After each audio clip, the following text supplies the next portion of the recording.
Padre, este día es especial, es una noche hermosa, porque tu santo nombre, tu bendito nombre va a ser glorificado a través de tu palabra. Abre nuestro entendimiento para ser receptáculos de las escrituras. Utiliza también al hermano Saín para que nos traiga tu palabra, podamos ser animados, alentados a perseverar en la justicia de Cristo y en el Evangelio. Que tu nombre sea exaltado hoy y siempre. Que bendigas también a nuestros seres queridos, a las personas de tu iglesia que están delicadas de salud, personas que también no son de la iglesia, que están sufriendo los embates de la enfermedad. Te pido, Señor, que donde se encuentren, tú pongas tu mano sanadora. Señor, y que sobre todo traigas aliento y paz a nuestros corazones. Quédate en nuestra vida hoy y siempre. En el nombre de Jesús, tu Hijo. Amén y amén. Bueno, invitamos a Gabriel, ¿no? A poder tener la exposición de esta noche. Mi hermano Gabriel, los micrófonos de este medio son suyos, así es que prenda para escucharlo, pero lo tiene apagado. ¿Se escucha bien? Ahora sí, genial, genial. Bueno, me alegro. Miren lo que les voy a mostrar, a ver si saben. ¡Ah, hermoso! Sí, sí, sí, sí. Es de las 5 solas, cuando estuvo en Ecuador usted. Así es. Buena noticia. Mi familia me regaló esto. Ahí está. Y lo llevo con mucho cariño. Cuando digo mi familia, mis hermanos estarán pensando qué otra familia tiene. Pero es la familia que el Señor nos ha dado. Amén. Y la verdad es que guardamos un grato recuerdo de todos ustedes.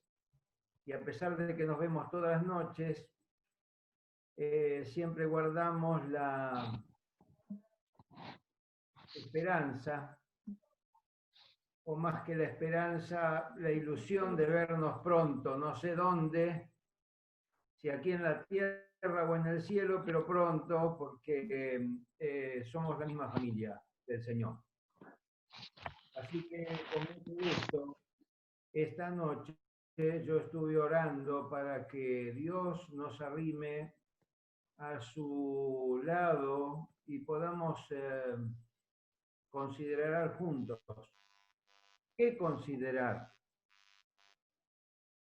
Cuando el otro día me tocó predicar en el grupo del hermano del pastor Saúl, yo comenté dos cosas. La primera es que es bueno, hermanos, cuando nosotros tratamos de estudiar la palabra de Dios o leerla o escuchar, no ponernos en el lugar de un espectador como quien mira una película y está en una tercera posición. Yo he visto que es mejor, es más productivo y más claro para nosotros que tratemos de ponernos en el lugar desde donde Dios ve lo que ocurre y lo que Él hace para que ocurra lo que ocurre. Porque de ese modo vamos a entender muchos aspectos de la actividad de Dios y de los sentimientos de Dios. Yo sé que no es una tarea fácil y suena mal decir que nos pongamos en lugar de Dios, pero la verdad es que, no quiero decir una herejía, pero hermanos, es mejor que tratemos de interpretarlo como viéndolo como protagonista y no como un espectador. Lo segundo que quería decirles es que leí una frase hace tiempo que también mencioné en ese sermón y que creo que es conocida por muchos, pero a mí me sorprendió no hace mucho tiempo decir que hay un hilo que une la Biblia desde el Génesis al Apocalipsis, y ese es un hilo de sangre, porque en todos los lugares de la Biblia va a hablar directa o indirectamente del mismo acontecimiento, que es el acontecimiento máximo que Dios produjo en la tierra. y es el acontecimiento máximo que Dios produjo en el universo, porque las consecuencias de la muerte de Jesús tienen efecto cósmico. Y ya vamos a ver un poquito más adelante por qué. Vamos a leer en Segunda de Reyes, el capítulo 6, una historia conocida, muy atractiva. Mientras lo buscan, vamos a buscar Segunda de Reyes, capítulo 6, del versículo 8 en adelante. Allí en esos capítulos se habla de Eliseo, el profeta, continuador de Elías, y un profeta cuyas historias son casi todas fantásticas. Si uno pudiese representarlas hoy en una película, serían todas películas con efectos especiales llamativos, porque casi todo lo que se relata de él es absolutamente sobrenatural. En Segunda Reyes capítulo 6, versículo 8 dice, tenía el rey de Siria guerra contra Israel. Y consultando con sus siervos dijo, en tal y tal lugar estará mi campamento. Y el varón de Dios envió a decir al rey de Israel, que según algunas versiones se llamaba Joram, mira que no pases por tal lugar porque los sirios van allí. Entonces el rey de Israel, que se llamaba Ben-Hadad, envió a aquel lugar que el varón de Dios había dicho, y así lo hizo una y otra vez con el fin de cuidarse. Y el corazón del rey de Siria se turbó por esto, y llamando a sus siervos les dijo, ¿no me declararéis vosotros quién de los nuestros es del rey de Israel? ¿Quién es el traidor?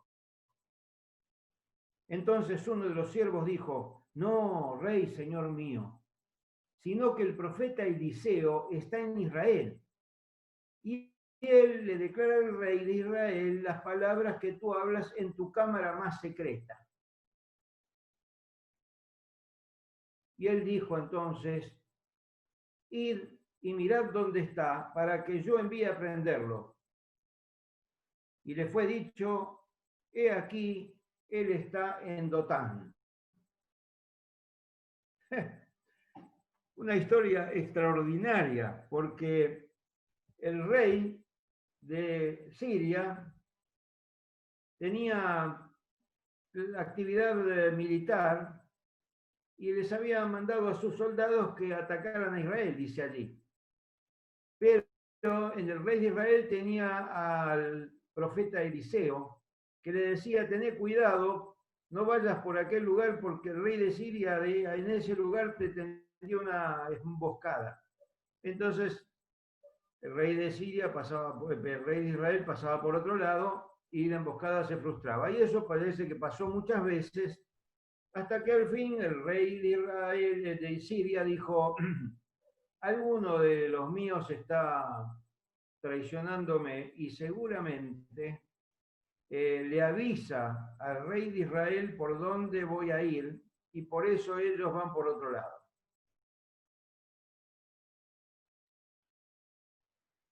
Entonces no se le ocurrió ante esta realidad mejor idea que decirle a sus soldados, vayan a buscar al profeta y apréndanlo.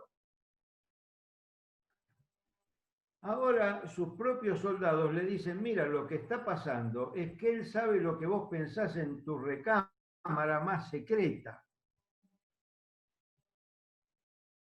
Así que o el rey no creyó lo que le decían, o no sé cómo calificarlo, pero él pensó que podía mandar a los soldados a aprenderlo como si el profeta no supiera lo que él estaba haciendo, que Dios no le avisaba.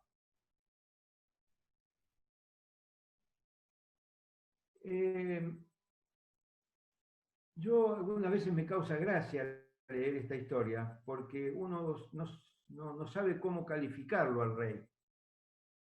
Si de insensato o soberbio y pensando que porque tiene mucho poder, él puede hacer lo que se le ocurra.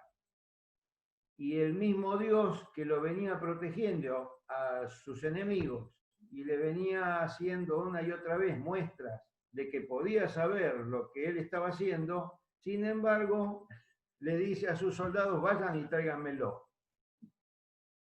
Bueno, la historia sigue.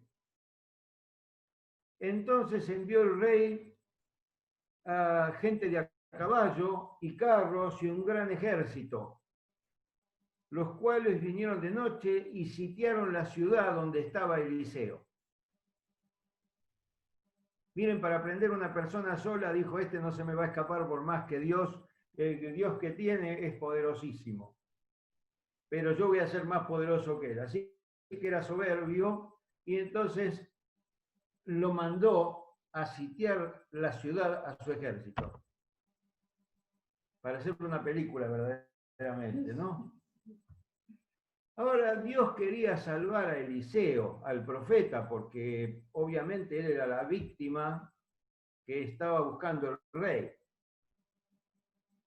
Eliseo tenía un criado, que no sabemos muy bien cómo se llamaba, porque uno de ellos se llamaba Giesi, pero la historia bíblica no vuelve a mencionarlo después que Giesi se convierte en leproso. Sea como fuera, era una persona llegada a Eliseo.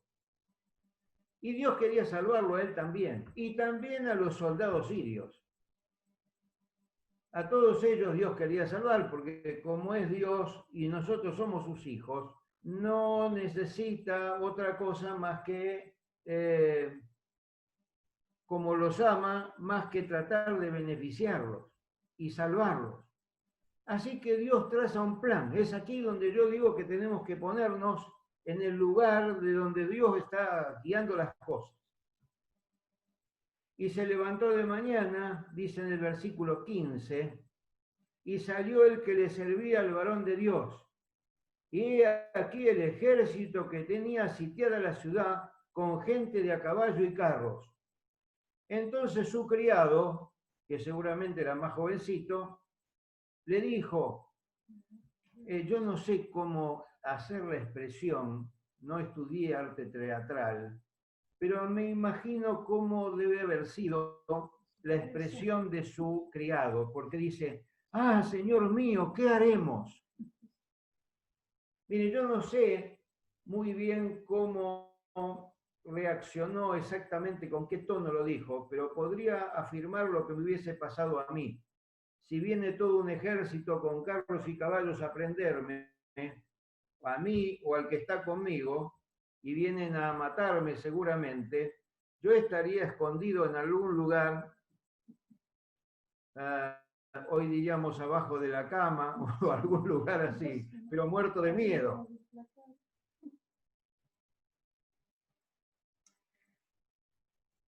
Giesi vio la realidad, su realidad. Vio que había gente que venía a matarlo y venían con todo el armamento y caballos y soldados. No es muy difícil frente a un espectáculo de ese tipo empezar a hacer deducciones. Nosotros miramos, creemos lo que vemos y sacamos conclusiones. No hace falta ser muy sabio para darse cuenta a qué venía.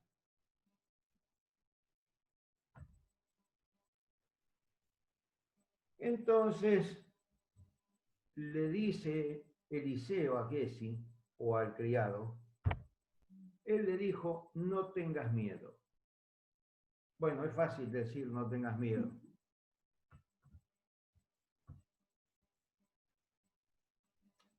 Porque son más los que están contra nosotros que los que están con ellos. Y Giesi debe haberse dado vuelta así, para ver qué está diciendo este hombre. Aparte de ser profeta, ahora parece que no está bien. Son más los que están contra nosotros que los que están con ellos. Y entonces dice allí que Eliseo oró y dijo, te ruego Jehová que abra sus ojos para que vea. Entonces Jehová abrió los ojos del criado y miró, y he aquí que el monte estaba lleno de gente de a caballo y de carros de fuego alrededor de Eliseo.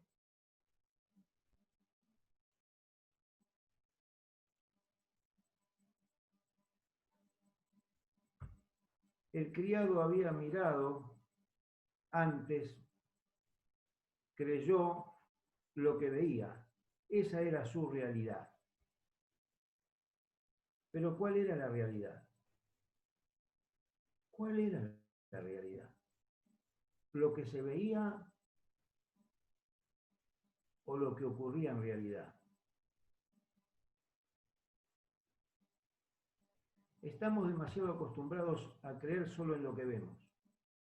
Alguna vez me tocó hablar allí en Quito sobre un tema parecido.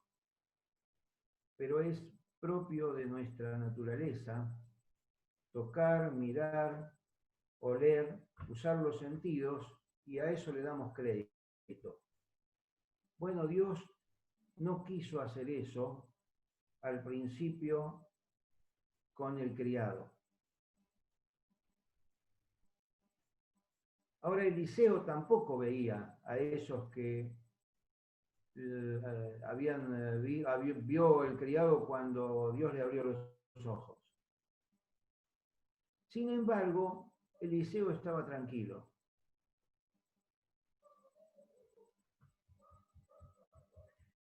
Y Giesi, o su criado, estaba nervioso, miedoso. Esas son las dos diferencias entre una persona que cree en Dios y otra que no cree en Dios. En realidad, vamos a ver más adelante que Dios no beneficia más a uno que a otro, porque finalmente salva a los dos.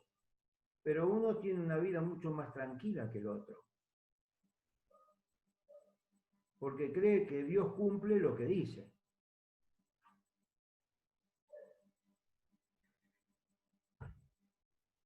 Dice allí, en el versículo 18,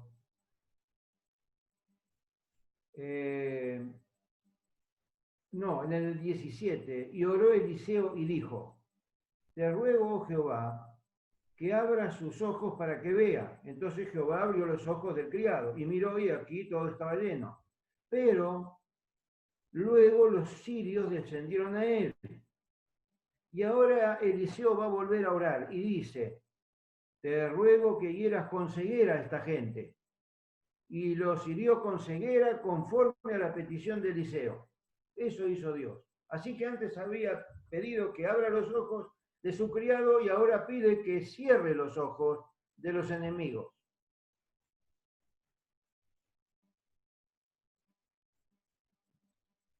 Después le dijo Eliseo, no es este el camino por el que ustedes vienen, ni es esta la ciudad. Seguidme, yo los voy a llevar al hombre que buscan.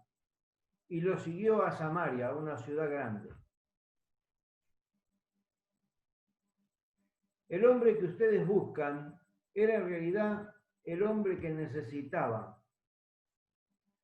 No era Eliseo, era conocer al hombre que necesitaban. Y Eliseo los vio a él. Y cuando llegaron a Samaria, dice el versículo 20, dijo Eliseo, volvió a orar y dijo, Jehová, abre los ojos de estos para que vean. Y Jehová abrió sus ojos y miraron y se hallaron en medio de Samaria. Ustedes se imaginan, Samaria era la gran ciudad enemiga de los sirios. Y ahora los soldados sirios que habían venido a atacar se encuentran en el medio de la ciudad rodeados y con los ojos recién abiertos.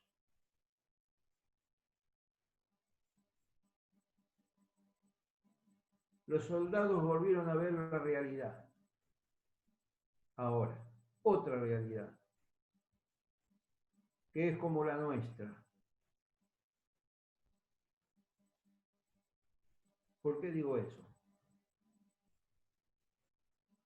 ¿Qué merecían esos soldados? ¿Qué hubiéramos hecho con ellos? Venían a matarme. Tenían toda la intención de hacerlo. Estaban obedeciendo al rey que los había mandado. ¿Acaso no merecían la muerte? ¿No venían con intención de matar? ¿A quién habían obedecido? ¿Acaso no es la historia de nuestros primeros padres? Ellos hicieron caso a alguien y de buenas a primeras se encontraron en una situación en la que ellos mismos se daban cuenta que hubiera sido justo que los israelitas lo mataran. Y tal es así que el rey de Israel, cuando los vio, le dijo a Eliseo, versículo 21, ¿los mataré, Padre mío?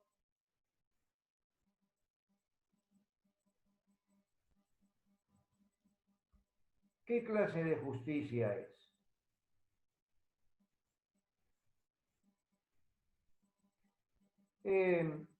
Saben que, según la ley,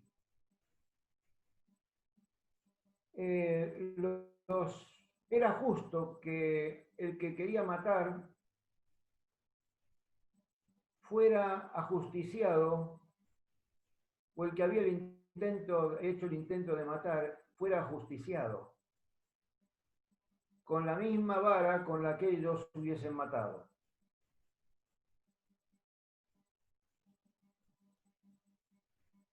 Saben que cuando Adán y Eva estaban en el paraíso, solo conocían el bien.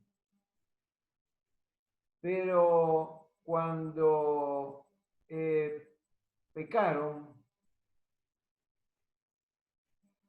Satanás les había dicho, versículo 5 del capítulo 3 de Génesis, pero Dios sabe que el día que comáis de él serán abiertos vuestros ojos y seréis como Dios, conocedores del bien y del mal.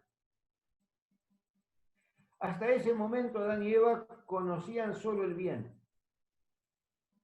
Al tomar del fruto y desobedecer, se les reveló que ahora habían transgredido el mandato que Dios les había dicho y empezaron a conocer lo que era desobedecer y empezaron a conocer el mal. Que había la ley decía que ese día morirían. Cuando pecaron, apareció la ley que les reveló el mal que cometieron. La ley muestra y condena la transgresión, pero no salva. La muerte del pecador satisface a la ley, pero no a Dios. No quiero la muerte del que muere, dice Jesús, o dice Dios en su palabra. No quiero.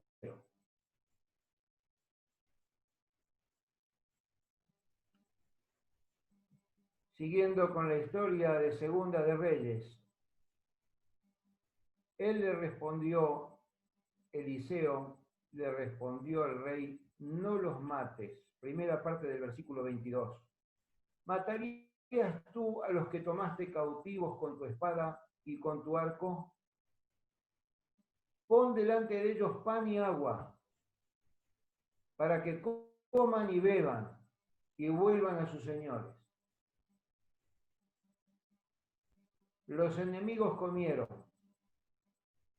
pero su alimento, el que nunca olvidarían, era la misericordia del que los salvó de una segura muerte. Dice en la segunda parte del versículo, entonces se les preparó una gran comida, y cuando habían comido y bebido, los envió, y ellos se volvieron a su señor. Yo me pongo por un ratito en la cabeza de los soldados Imagínense la situación. Nos tienen prisioneros aquí y quizá nos den una comida como la última comida, porque después de esto seguramente nos van a matar. Era la costumbre de no dejar vivos a quienes se tomaban como prisioneros porque podían ser muy peligrosos. Entonces, ellos me imagino que no comieron tranquilos. Esa parte de su vida, hermanos, es como gran parte de nuestra vida. Ese sector, esa experiencia, si le ponemos una lupa y la ampliamos, puede ser buena parte de nuestra vida, porque muchas veces las cosas que nos ocurren nos hacen dar la impresión que en realidad no tienen un buen final, no van a tener un buen final. Pero hermanos, lo que Dios le había dicho a Eliseo debía ser cumplido. Y estoy seguro que esa orden que Eliseo le da al rey de que no los mates, Dios se la había dado.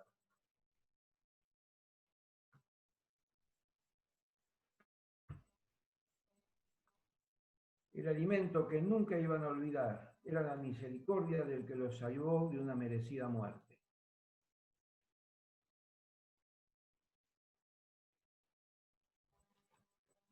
Cuando ellos fueron libertados y volvieron, ¿en qué pensarían los soldados mientras volvían? ¿De qué hablarían? ¿En qué pensaría el criado de Eliseo? ¿De qué hablaría el criado de Eliseo? Los que fueron salvados. Sus ojos fueron abiertos a la salvación por la voluntad de otro. ¿Conocen esto? No fueron salvados porque eran buenos. No fueron salvados porque tenían fe. No fueron salvados porque se portaban bien o porque eran buenas personas o porque tenían un gesto amable. Fueron salvados por la misericordia que tuvo alguien por ellos. ¿Qué clase de pecadores salva Dios? Yo pregunté la otra vez qué clase de persona se necesita ser para que Dios piense en salvarnos. ¿Qué mérito podemos mostrarle?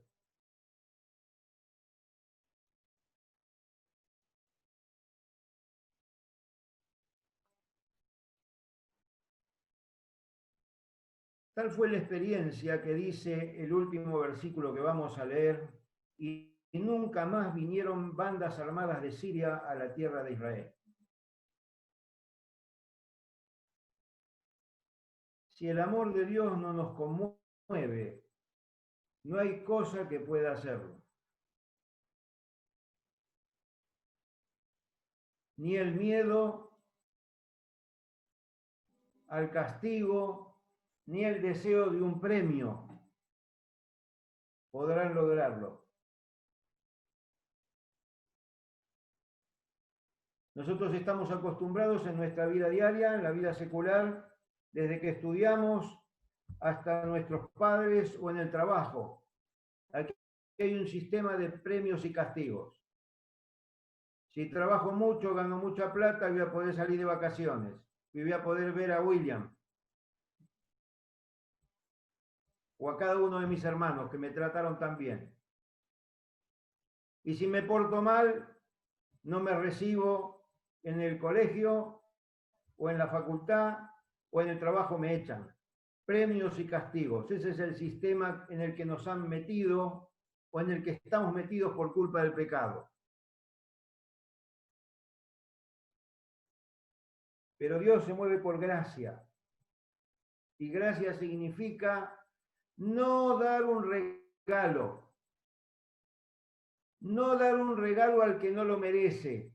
Gracia tiene un sentido mucho más profundo.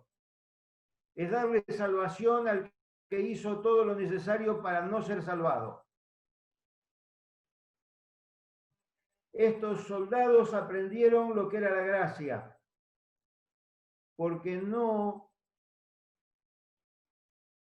merecían meramente hacer de cuenta que no pasaba nada, que no habían hecho nada.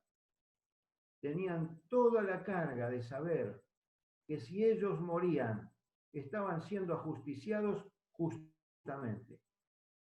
La gracia los alcanzó en su peor momento, cuando todo lo que habían hecho merecía una sola pena.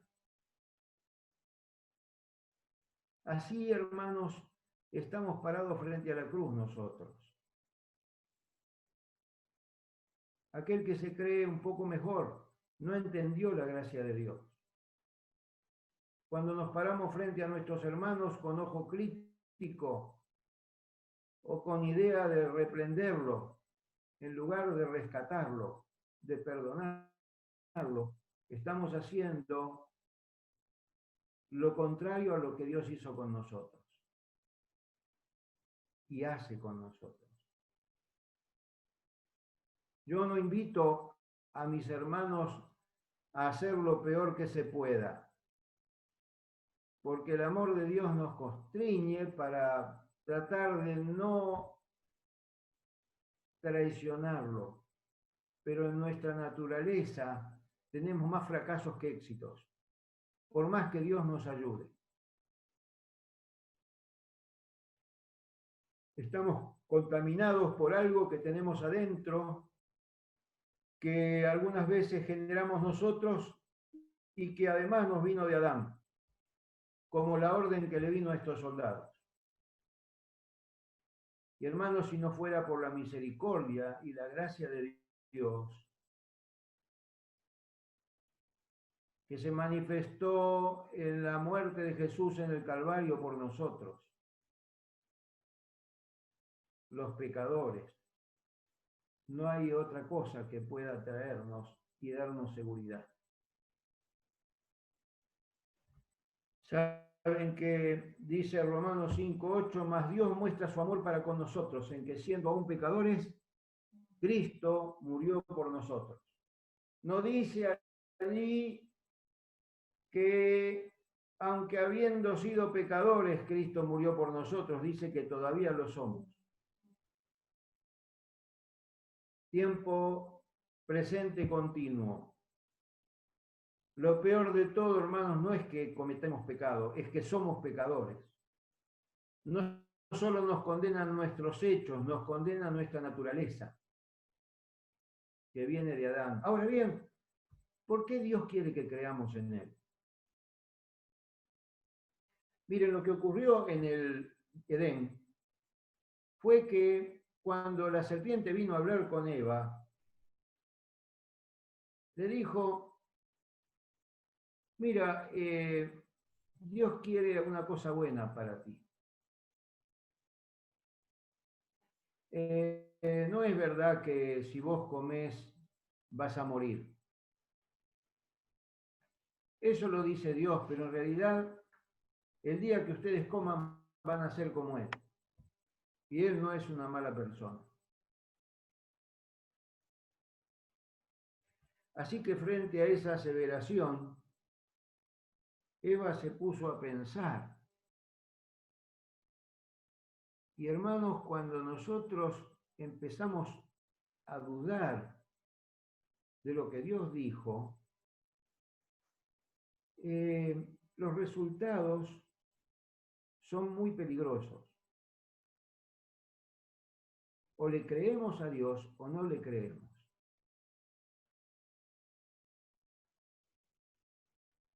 Y Dios hace 6.000 años que está trabajando para lograr que le creamos. En el cielo, Lucifer se miró en el espejo y dijo, qué bello que soy, qué inteligente. Y ya sabemos lo que pasó. No, el problema que tiene Dios con nosotros no es nuestra conducta, es si le creemos o no. Si la conducta hubiera sido un problema, o el problema, Dios nos hubiese glorificado, nos hubiese hecho como era Adán antes de la caída, nos hubiese ayudado a no tener las tendencias que tenemos.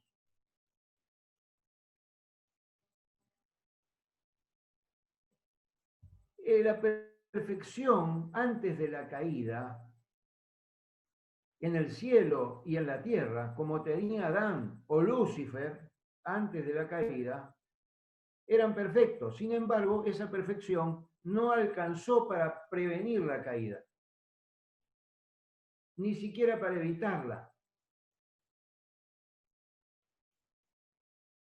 Y entonces, lo que pensamos nosotros que es que cuando Dios nos salva tenemos que convertirnos en personas que tratan de tener una buena conducta para permanecer a salvo, no es lo que Dios está buscando. No estoy diciendo que tengamos mala conducta, ¿eh?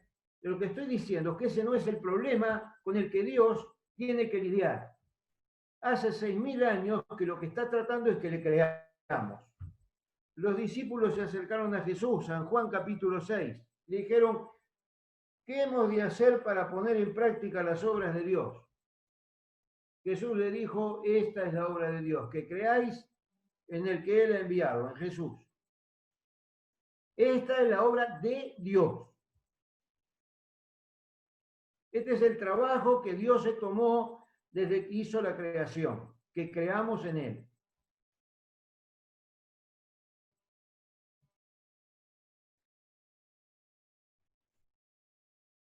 Algunas religiones bien enseñan que cuando nosotros nos entregamos a Jesús y lo aceptamos como nuestro Salvador personal, Él nos perdona sin que haya nada bueno de nuestra parte. Ahora, hay otras religiones que también enseñan que eso es al principio, pero una cosa es haber ingresado en el pueblo de Dios y otra cosa es mantenerse a salvo en el pueblo de Dios. Como si hasta el momento en el que Dios nos recibió por gracia. Pero ahora tenés que andar derecho y algunas veces esas cosas mismas se practican en la iglesia. Cuando viene una persona nueva, lo recibimos y aunque entre con un cigarrillo, le decimos, bueno, deje el cigarrillo, pero venga, entre que lo recibimos, usted es nuestro hermano. Y si es una persona que toma, lo mismo, o lo que fuera, o si tiene mal carácter, lo que se le hace, uno le hace todos los esfuerzos para recibirlo como pecador. Pero una vez que pasó a pertenecer al pueblo de Dios, a la congregación de la iglesia, si sigue haciendo eso mismo, ya es una persona que habría que pensar en sacarlo. Y la actitud nuestra cambia porque creemos que somos salvos por gracia, pero nos mantenemos a salvo por una mezcla de trabajo de Dios y del nuestro y de nuestra voluntad que nos permite mantenernos como buenas personas dentro de la iglesia. Ahora, hermano, vuelvo a decir, yo no promuevo que nos portemos mal, pero está muy mal que creamos que ese es el plan de Dios. Hay personas que luchan toda la vida contra un pecado y no lo pueden superar, y sin embargo van a estar en el reino de los cielos. Lo que determina si van a estar o no es si van a poner en peligro que el pecado se levante por segunda vez. Y eso solamente podría pasar si alguien de los que está en el cielo no cree en Dios. No cree que Dios es su Salvador suficiente. Una vez se le acercaron a Jesús, con esto termino, hermanos. Unos trayendo un paralítico. ¿Recuerdan cuando lo bajaron por el techo? Y después de que lo tuvo enfrente, Jesús le dijo, tus pecados te son perdonados. Y los que estaban alrededor, los fariseos, los judíos en general, decían, ¿quién es este que tiene poder que cree que tiene poder para perdonar los pecados. Y Jesús le dijo, ¿qué es más fácil? ¿Decir tus pecados te son perdonados? ¿O levántate, toma tu lecho y anda? Y entonces le dijo al paralítico, toma tu lecho y anda. Para que creáis, dijo, que el Señor tiene potestad, me dio potestad de perdonar los pecados. Le dijo al paralítico, toma tu lecho y anda. Para que creáis. Mis hermanos, cuando miramos la cruz y a Jesús allí, podemos creer que en ese amor manifestado por Dios, por las criaturas que solo pensamos como raza caída en matarlo, en hacerle pasar un mal momento y rechazarlo.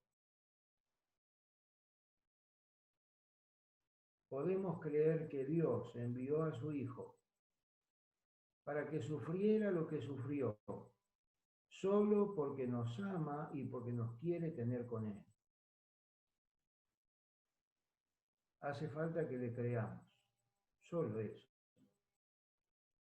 Que lo aceptemos como nuestro único Salvador, ahora y a cada momento de nuestra vida.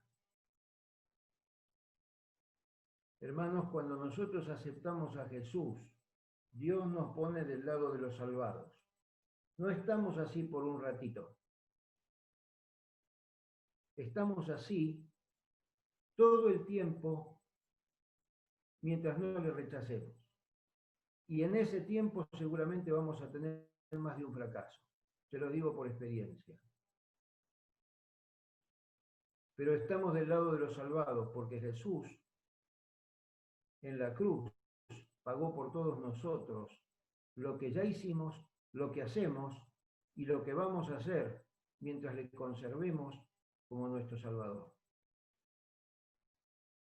Mis queridos hermanos, los hermanos que sinceramente piensan que deben mantenerse por su buena conducta con la ayuda de Dios, se vuelven intranquilos, inseguros y condenadores de los otros hermanos.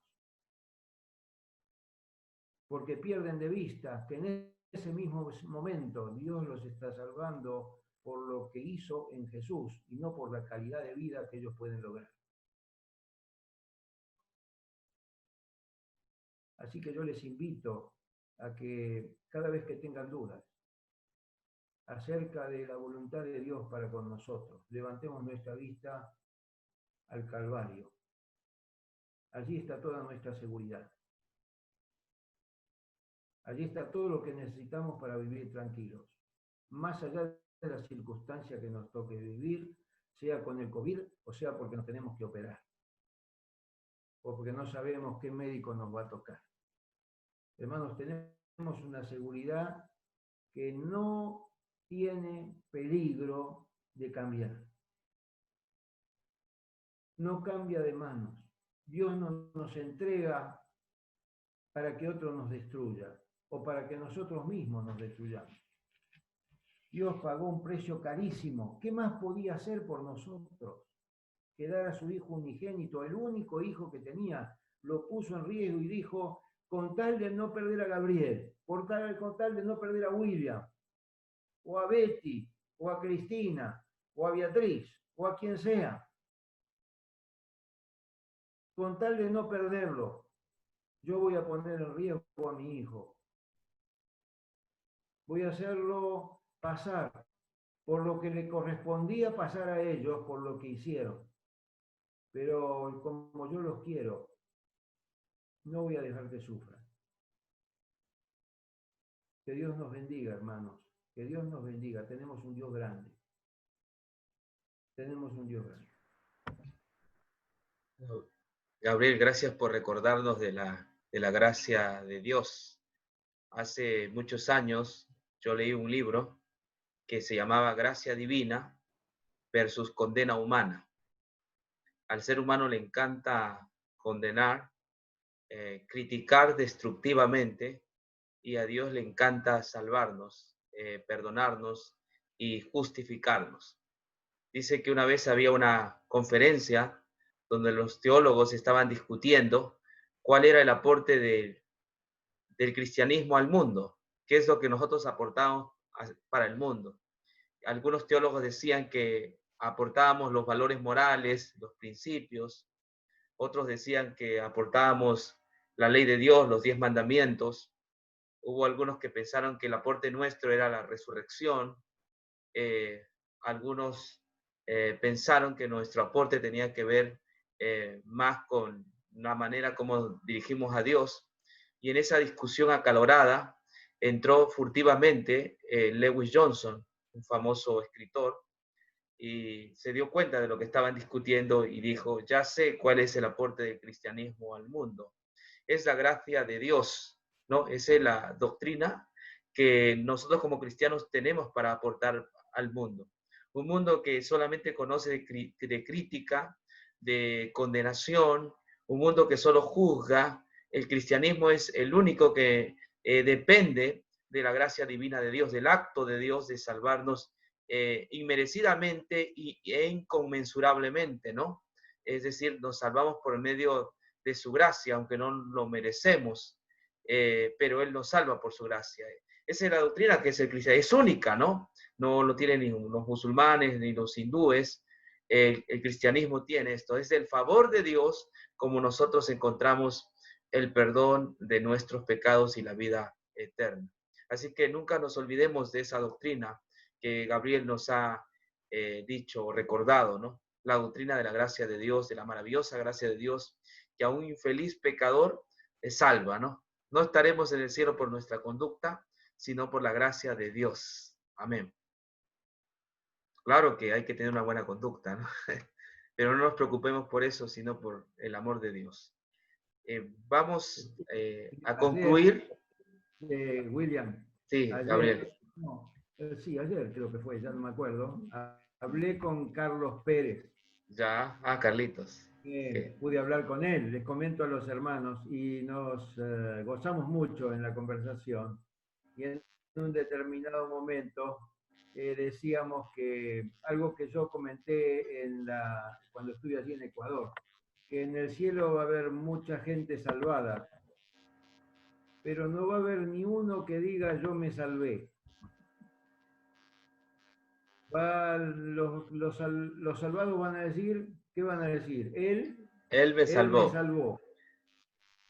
Una letra de diferencia hay solamente entre salvé y salvó, pero es mucha la diferencia que hay en la realidad.